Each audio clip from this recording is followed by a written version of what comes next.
اندازه هامون روی هم پیاده میکنیم. یعنی نگاه کنیم 1/4 دور سینه، دور سینه 105، 1/4 میشه 26 سانت رو روی دور سینه علامت میزنیم.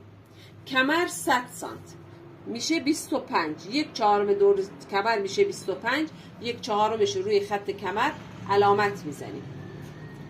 بعد باسن اولمون 110 سانته، 1/4 میشه 27 سانت، روی این علامت میزنیم.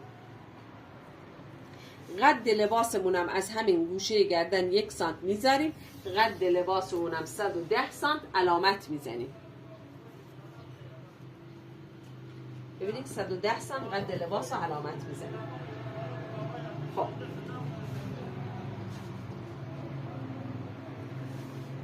حالا از سینه میایم به کمر وصل میکنیم، از کمر به باسن، از باسن هم میریم تا پای دامن. خب خانم هایی که برای بار اول میخوام وصل کنن، اول کارن، با متر این کارو بکنن که بهشون یه خط صاف بده.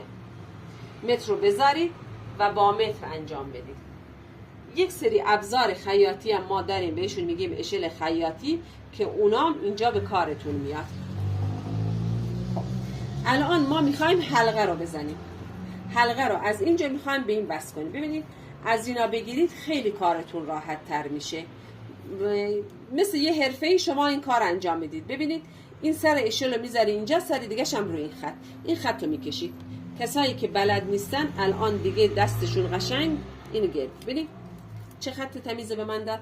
برای کمر هم همین کار رو میتونین بکنید. ببینید از اینجاش استفاده میکنید برای کمر. قوس کمرتون قشنگ تمیز میفته. ببینید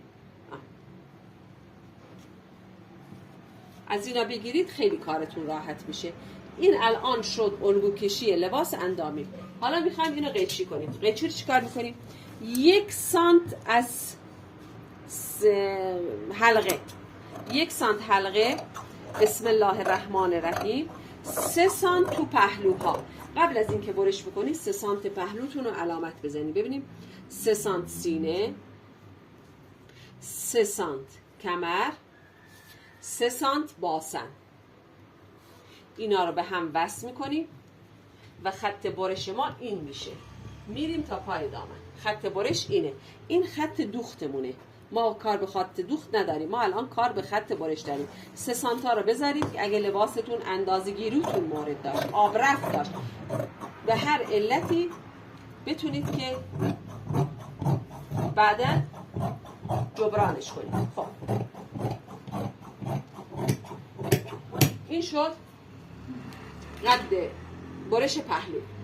قدم 2 انگشت میذاریم و اینو برش میزنیم. ببینید الان این 2 انگشت رو گذاشتم، پارچم تا همینجاست، سطح جای پارچه همینجا میره، این صاف میکنم. خب الان اگر من اینو بپوشم، بدوزم، اینجای لباسم افتادگی داره. افتادگی لباس رو همینجا میگیریم. ببینید بین 2 الی 5 سانت بستگی به گشادی دامن داره. هر چقدر لباس گشادتر بشه دامنش افتادگیش بیشتر میشه. 5 سانت میام وصل میکنیم و وسطای دامن صفرش میکنیم.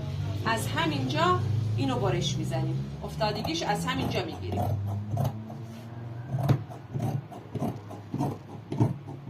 خب اینم افتادگیش که از اینجا گرفتیم. خب الان سرشونه لباس از اینجا جدا میکنیم.